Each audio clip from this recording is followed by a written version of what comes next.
There's a moment, lost somewhere in the 1st century AD, when a Roman official, perhaps a magistrate, perhaps an imperial advisor, looked at an ostrich and thought, this could be a weapon.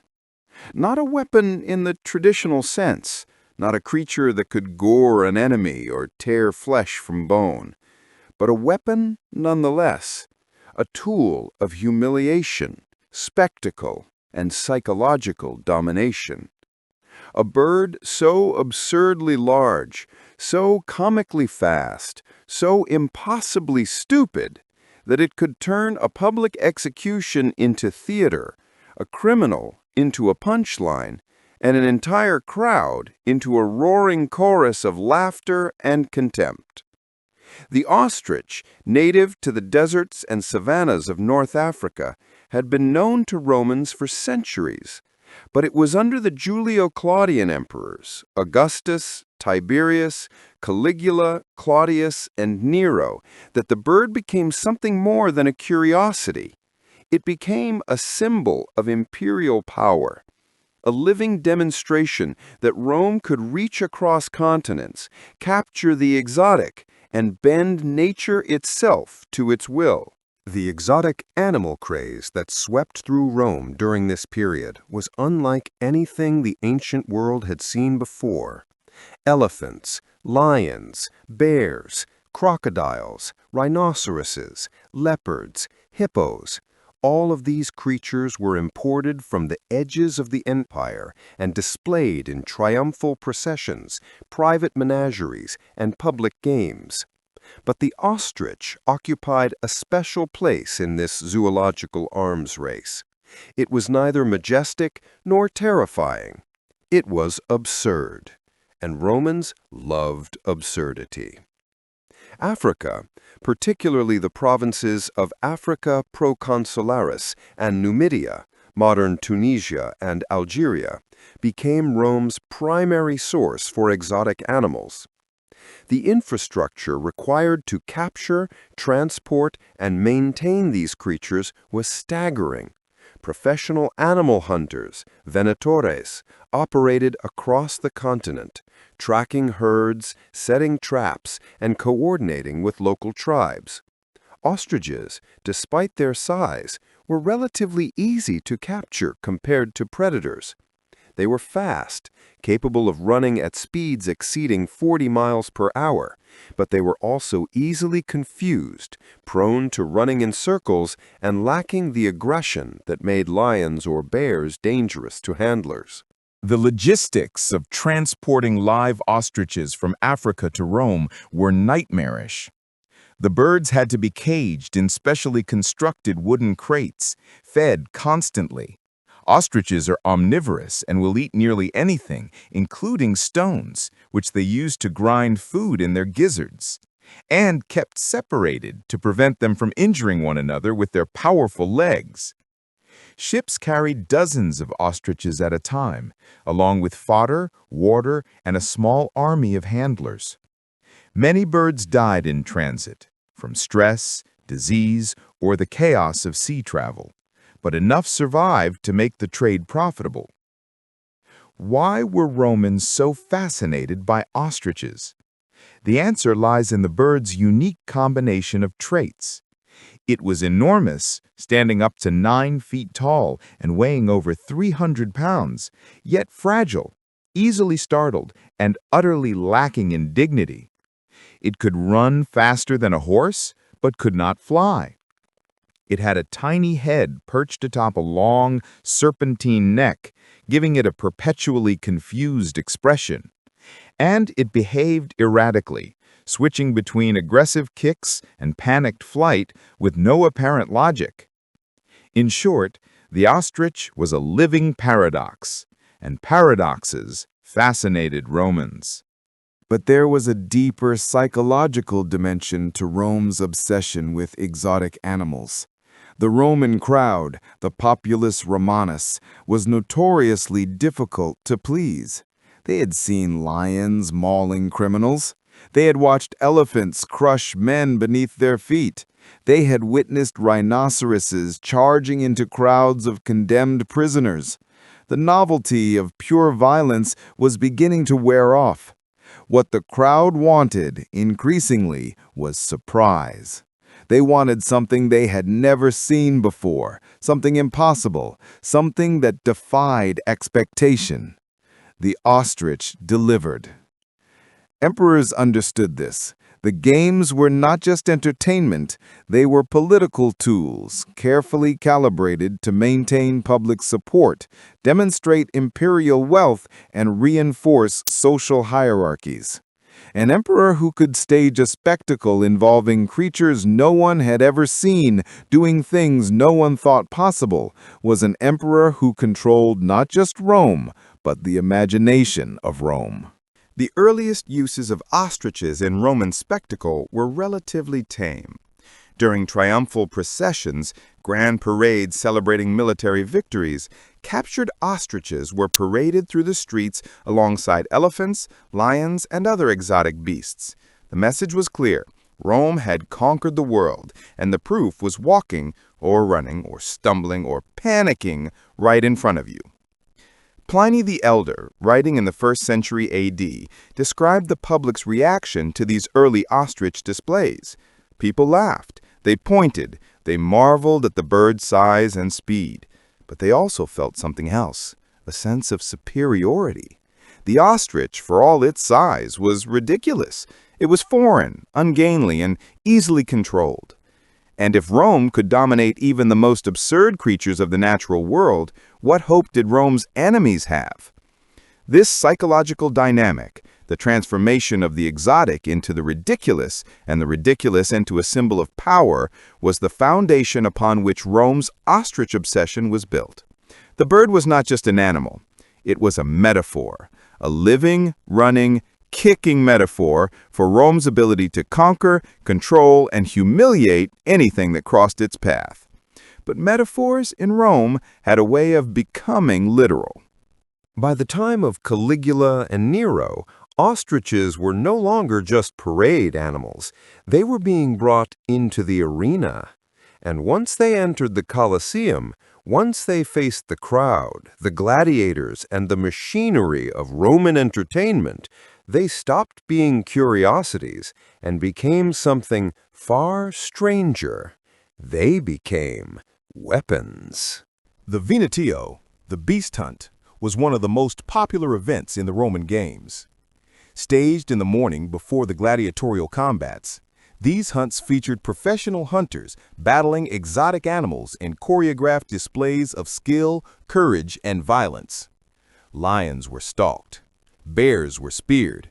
Leopards were trapped in nets. The crowd loved it. But by the mid-1st century AD, the traditional beast hunts were becoming predictable. The same animals, the same tactics, the same outcomes.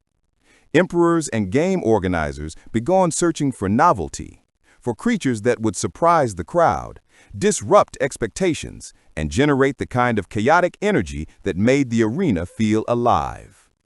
Enter the ostrich.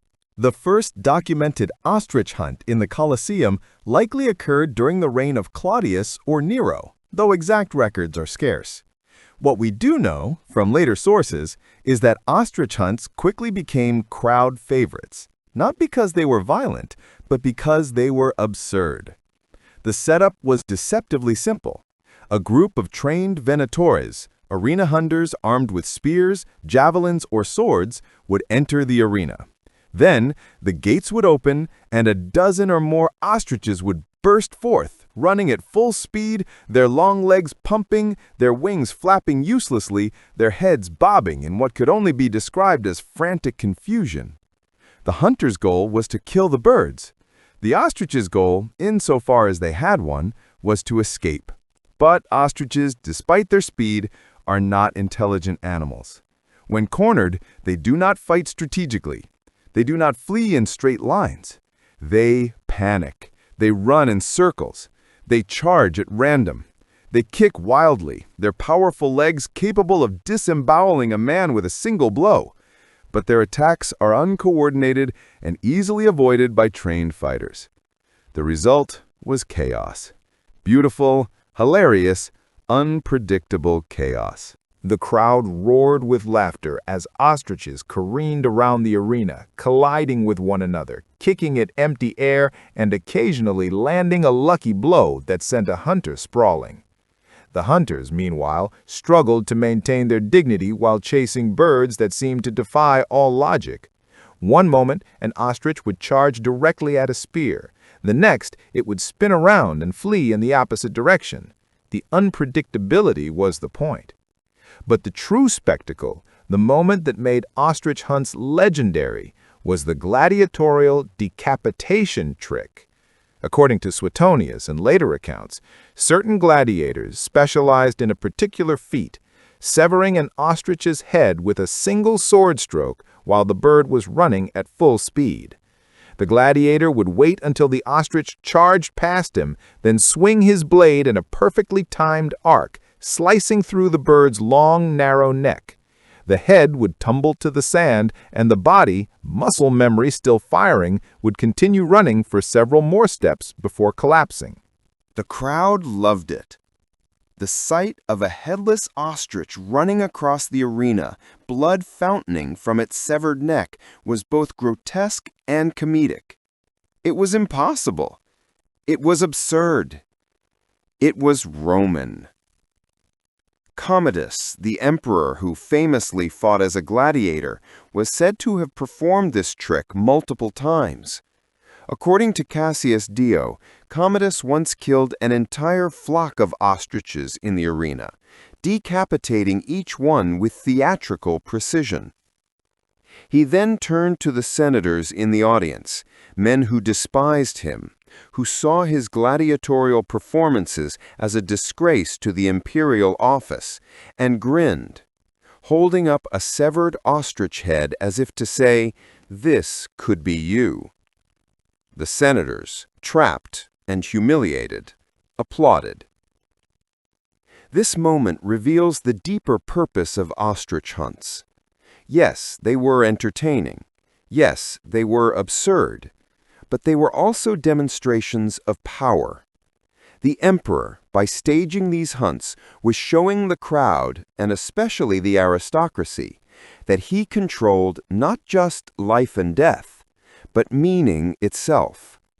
He could take something ridiculous and make it terrifying. He could turn a bird into a threat. He could transform laughter into fear.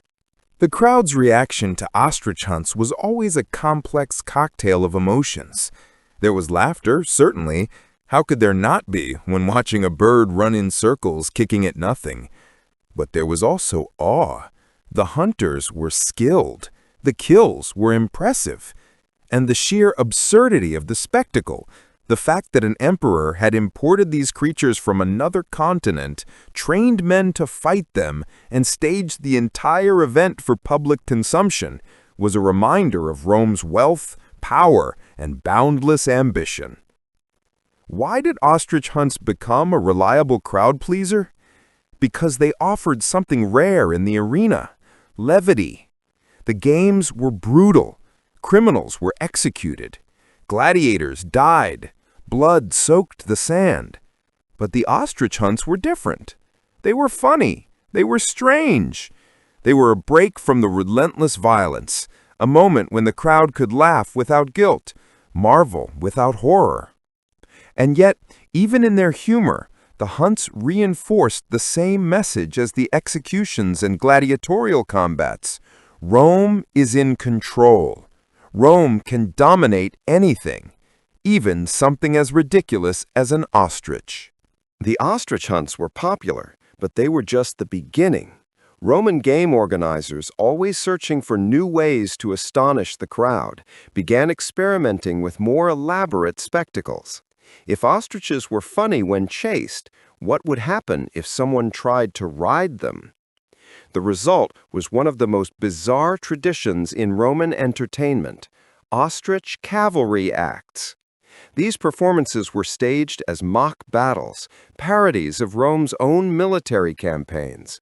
The arena floor would be transformed into a miniature battlefield, complete with props, wooden forts, mock weapons, and painted backdrops. Then, criminals or condemned prisoners would be forced to mount ostriches and fight one another in a chaotic reenactment of cavalry warfare. The problem, of course, was that ostriches cannot be ridden, or rather, they can be ridden, but not in any controlled or dignified manner. An ostrich's body is not designed to carry weight on its back. Its legs are too thin, its balance too precarious. When a human climbs onto an ostrich, the bird panics. It runs, it bucks, it spins, it kicks, and the rider, clinging desperately to the bird's neck or back, is thrown around like a rag doll. The crowd found this hilarious. Criminals sentenced to die in the arena were sometimes given a choice: face the lions or ride the ostriches. Many chose the ostriches, believing, mistakenly, that the birds would be less dangerous than predators. They were wrong. While ostriches rarely killed their riders, they inflicted something arguably worse: total, utter humiliation. The condemned would be dressed in ridiculous costumes, mock armor, oversized helmets, painted shields, and forced to mount the birds in front of thousands of spectators. The ostriches, already frightened by the noise and chaos of the arena, would immediately bolt. The riders, unable to control their mounts, would be carried in wild, unpredictable circles around the sand. Some were thrown off within seconds, landing hard and scrambling to their feet as the ostriches continued to run. Others clung on longer, bouncing awkwardly, their weapons falling from their hands, their dignity evaporating with each passing moment. The crowd roared with laughter. This was not a battle, it was a farce, and that was exactly the point. Why were ostriches used in these acts? Because they are, by their very nature, impossible to control. Horses can be trained, elephants can be trained. Even lions, with enough time and expertise, can be conditioned to follow commands.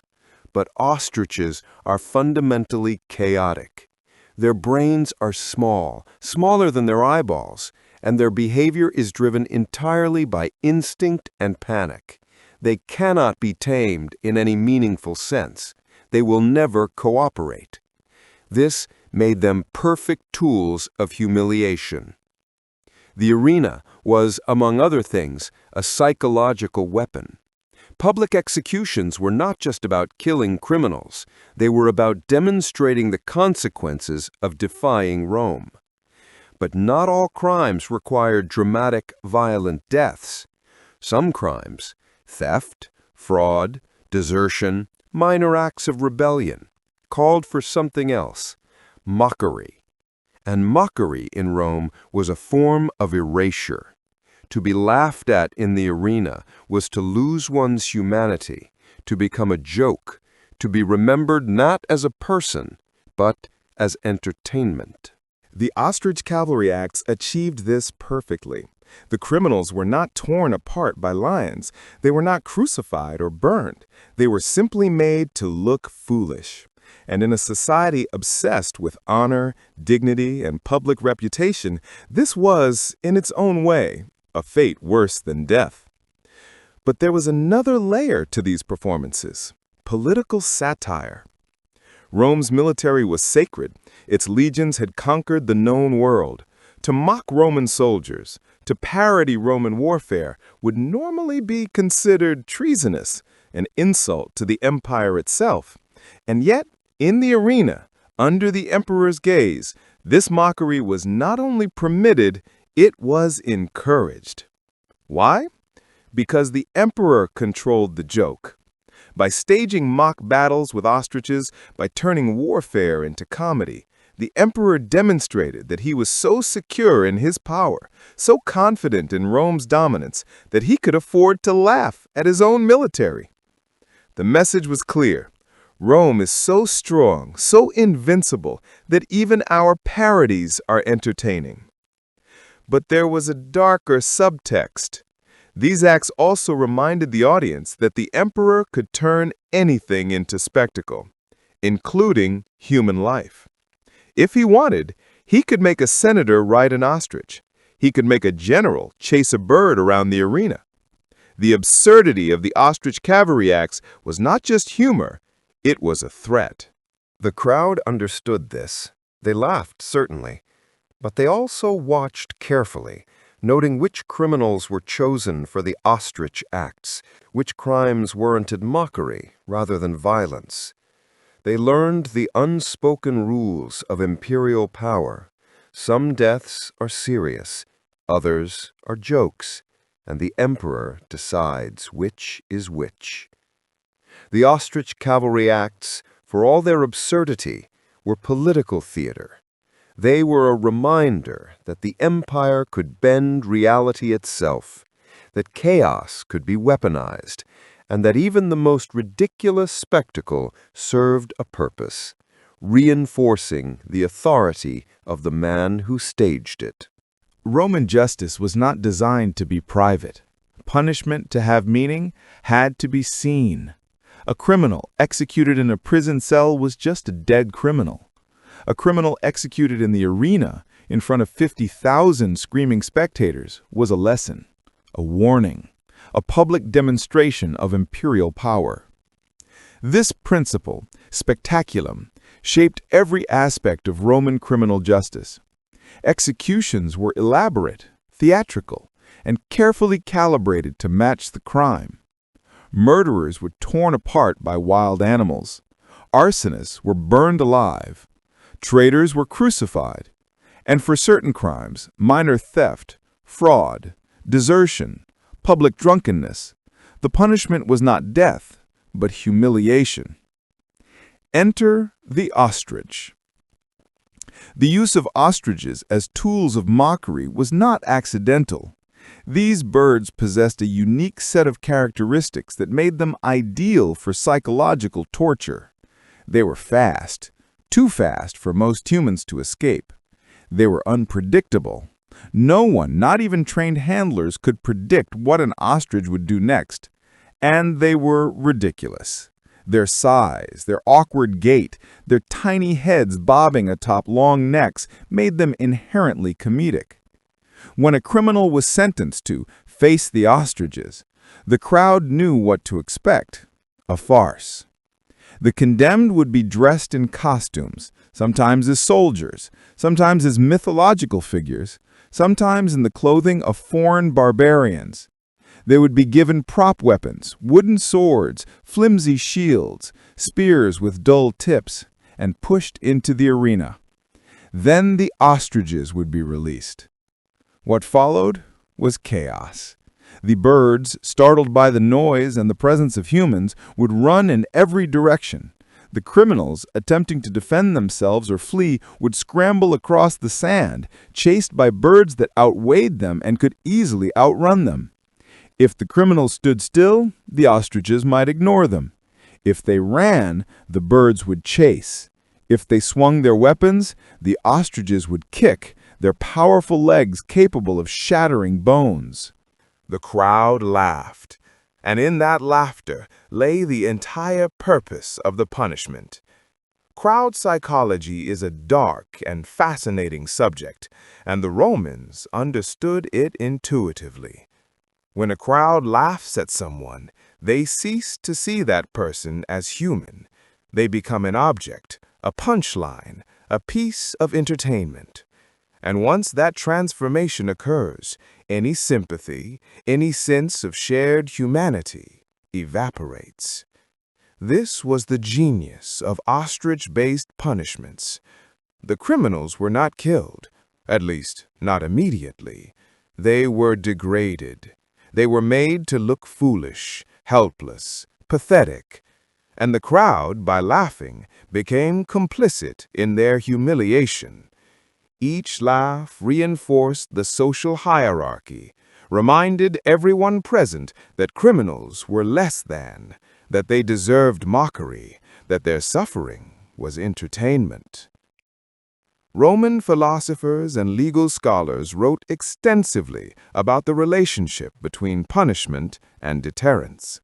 Seneca, in his essays, argued that the purpose of public executions was not just to punish the guilty, but to terrify the innocent.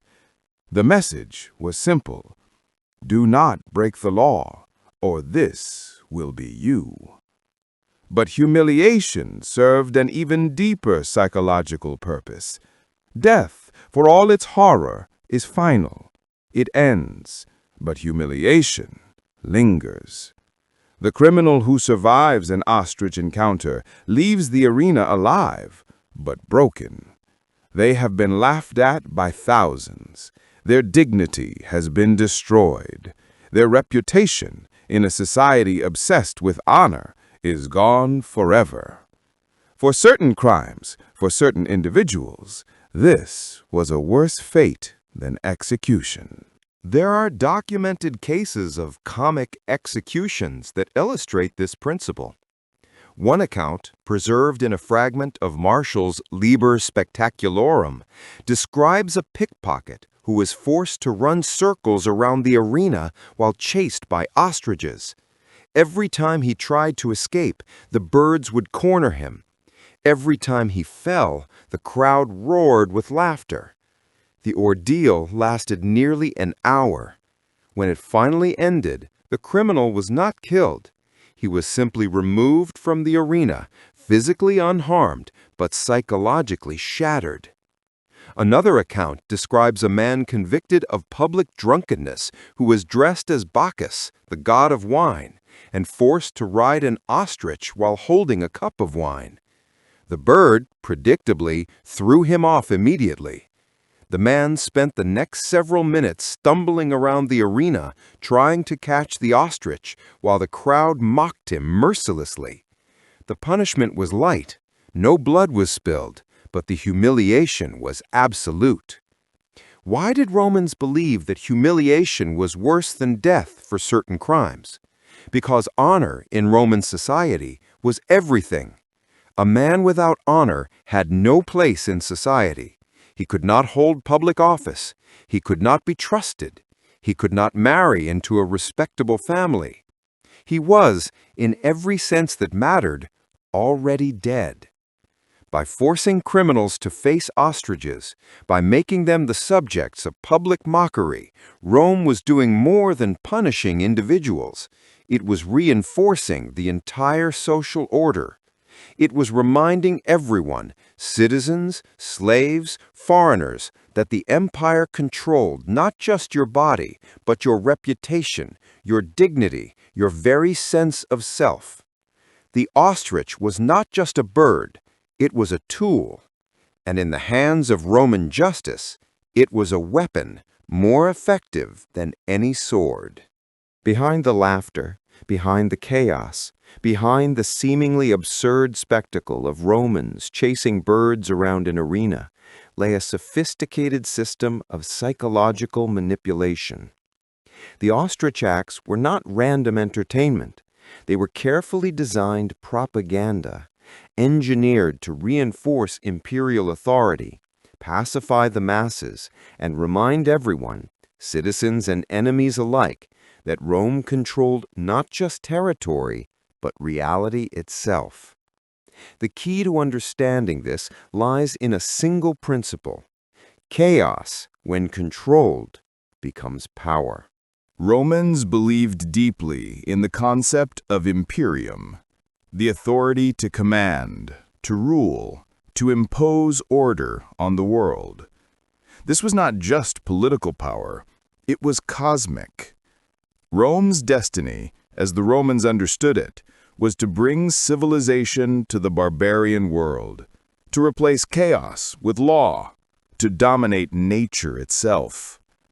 Every triumph, every public monument, every spectacle in the arena reinforced this message. Exotic animals played a crucial role in this propaganda. When Romans watched lions torn from the African savanna, bears captured in the forests of Germania, or crocodiles dragged from the Nile, they were witnessing proof of Rome's reach. The empire could go anywhere, capture anything, and bring it back to the heart of Rome for display. The message was clear. If Rome could dominate nature, it could dominate you. But ostriches served a different symbolic purpose. Lions were terrifying. Elephants were awe-inspiring. Rhinoceroses were dangerous. These animals commanded respect. Ostriches, on the other hand, commanded laughter. And laughter, in the hands of a skilled propagandist, is just as powerful as fear. Why? Because laughter is a form of control. When you laugh at something, you diminish it. You transform it from a threat into a joke. The ostrich, with its absurd appearance and chaotic behavior, represented the foreign, the exotic, the other. Everything beyond Rome's borders that might seem strange or intimidating. By bringing ostriches into the arena and turning them into entertainment, Rome was sending a message to its citizens. There is nothing in the world we cannot control, nothing we cannot master, nothing we cannot turn into a joke. This psychological dynamic was particularly important for maintaining public morale. The Roman Empire was vast, complex, and fragile. Rebellions erupted constantly. Barbarian tribes threatened the borders. Internal political conflicts destabilized the government. The average Roman citizen, living in a crowded insula in the Suburra, had every reason to feel anxious about the future. The games provided relief from that anxiety. For a few hours, Romans could watch their empire flex its muscles, demonstrate its power, and turn chaos into entertainment. The Ostriches were especially effective at this because they combined humor with dominance. The crowd could laugh at the birds, but they were also watching trained hunters and gladiators effortlessly control creatures that represented the wild, unpredictable world beyond Rome's walls. The symbolism went deeper. Ostriches were foreign. They came from Africa, from the edges of the empire, from lands that most Romans would never see. They represented the exotic, the unknown, the potentially dangerous.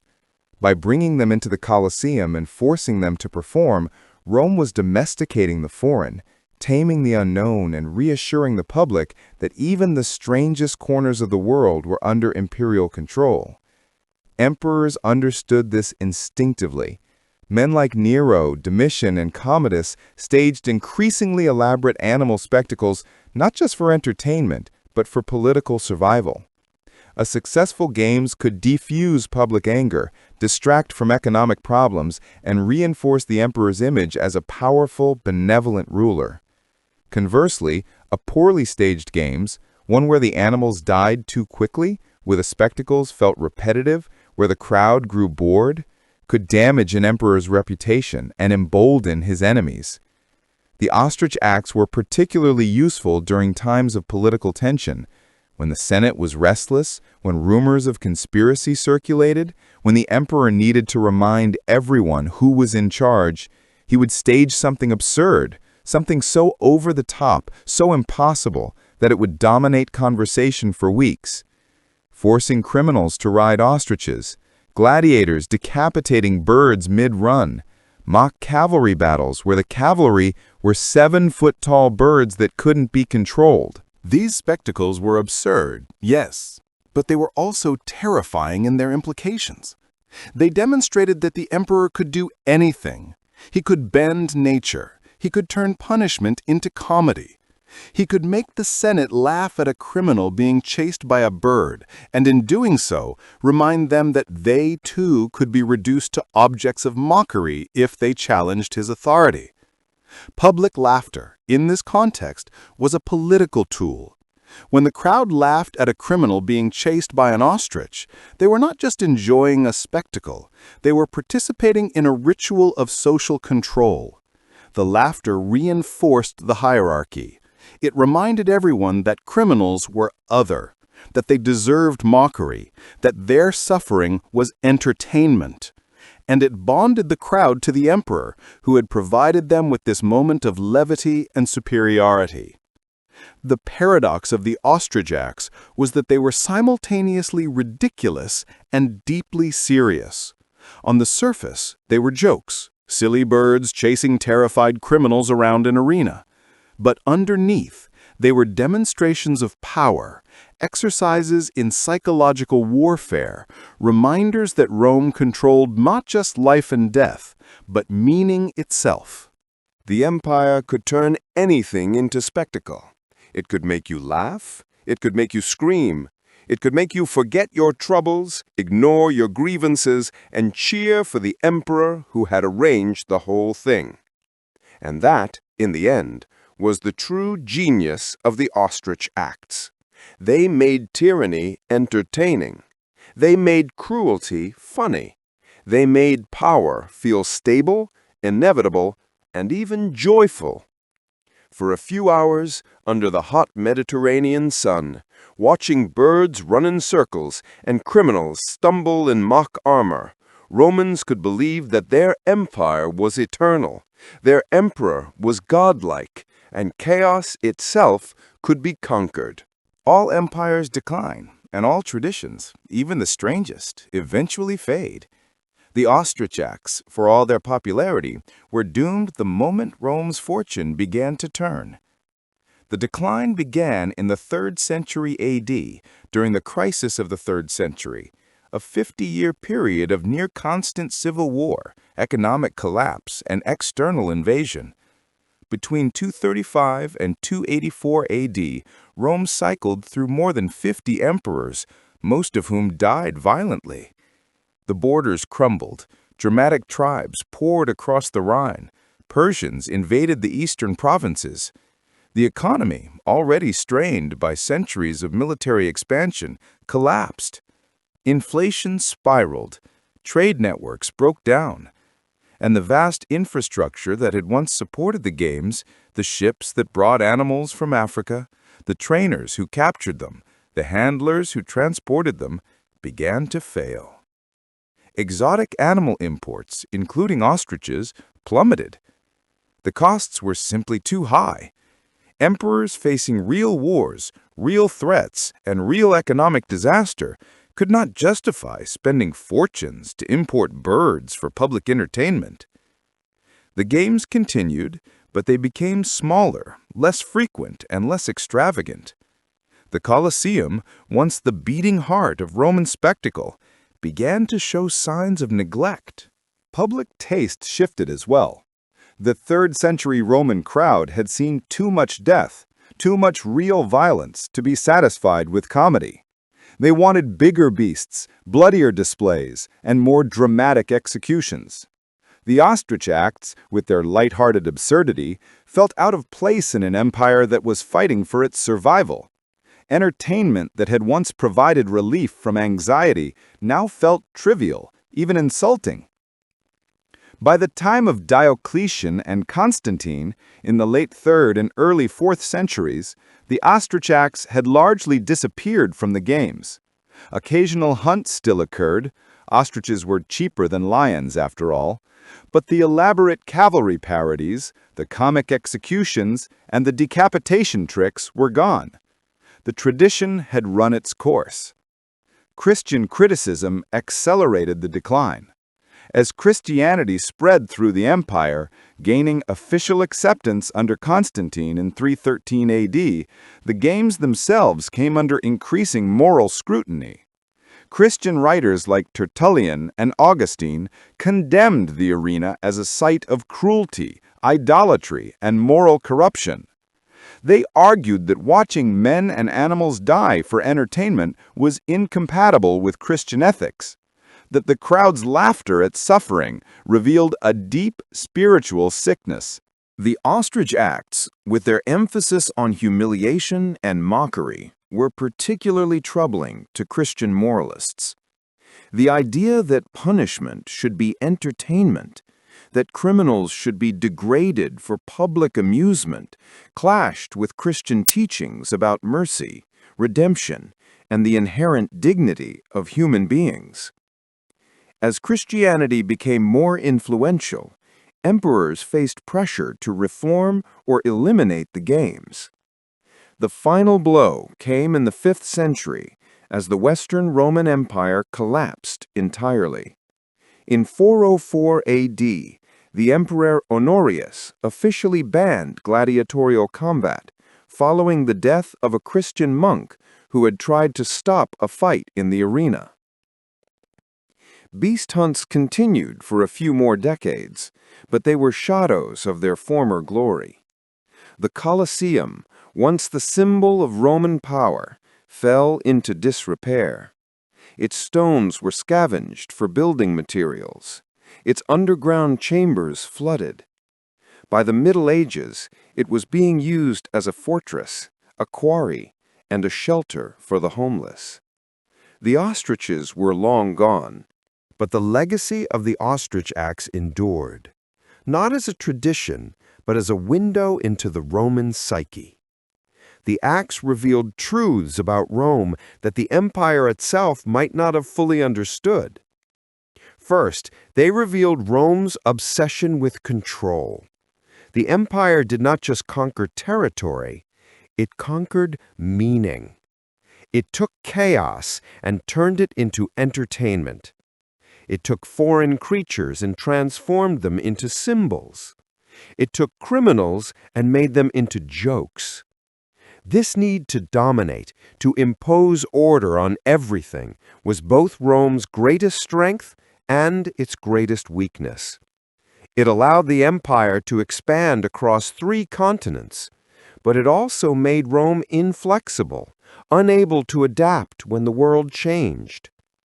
Second, the ostrich axe revealed Rome's understanding of power as performance. An emperor's authority did not come solely from military might or legal institutions. It came from spectacle, from the ability to stage events that awed, entertained, and controlled the public imagination. The games were not distractions from politics. They were politics. And the emperor who could make the crowd laugh, cheer, and forget their troubles was the emperor who would survive. Third, the acts revealed the cruelty embedded in Roman society. The laughter at criminals, the mockery of the condemned, the transformation of punishment into comedy. All of this reflected a culture that had become desensitized to suffering, a society where entertainment and violence were inseparable. The ostrich acts were funny, yes, but they were also a reminder that Roman humor often came at someone else's expense. And finally, the acts revealed Rome's genius for propaganda. The empire understood, in ways that would not be fully matched until the modern age, how to use spectacle to shape public opinion, reinforce social hierarchies, and maintain political control.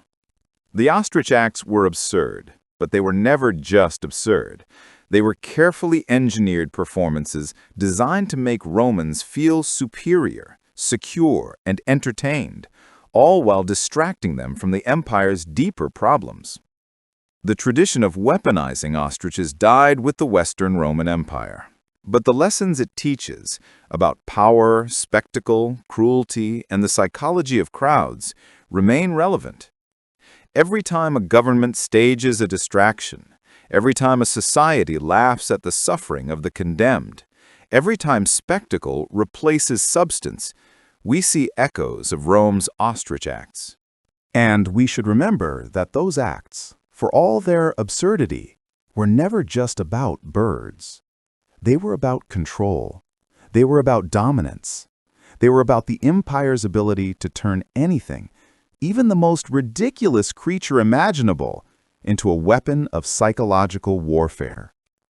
In the end, the ostrich acts were a perfect symbol of Rome itself, powerful, creative, cruel, and ultimately unsustainable.